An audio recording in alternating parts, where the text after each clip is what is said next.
சூனியன்னு சொல்றாங்க. இப்ப ஏதாவது ஒரு விஷயம் நம்ம பண்ணிக்கிட்டே இருக்கோம். ம். திடீர்னு அந்த விஷயம் நடக்கல.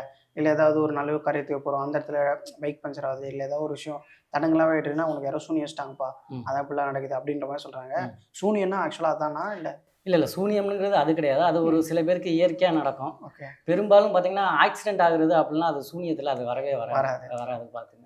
சூனியம்னா உடல் ரீதியா உங்களுக்கு பாதிப்பு கண்டிப்பா ஏற்படும். ம். மா மாறுகால் மாறுகை வர்ற மாரி கண் ஒரு ஓகே. சைடு வந்து ம். இழுத்துக்கிறோம். ம். வாய் ஒரு சைடு இழுத்துக்கிறோம்.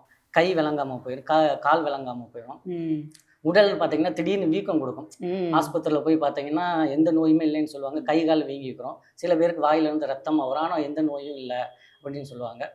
சில ம். பேருக்கு பார்த்தீங்கன்னா, மனநிலையே மாறும். ப பித்து பிடிச்சவங்க மாரியெல்லாம் ஆயிருவாங்க. ம். அந்த மாரி நேரத்துக்கு நேரம் குணம் வந்து மாறிக்கிட்டே இருக்கும். மாத்தி மாத்தி பேசுவாங்க. திடீர்னு ஒரு நேரம் அன்பா பேசுவாங்க. திடீர்னு நமக்கு புடிச்சவங்க மேலேயே எரிஞ்சு எரிஞ்சு விழுவாங்க. அந்த மாரி கோவப்படுவாங்க. இந்த மாரி அறிகுறிகள்லாம் பார்த்தீங்கன்னா, செய்வினை இருப்பதற்கான அறிகுறிகள்.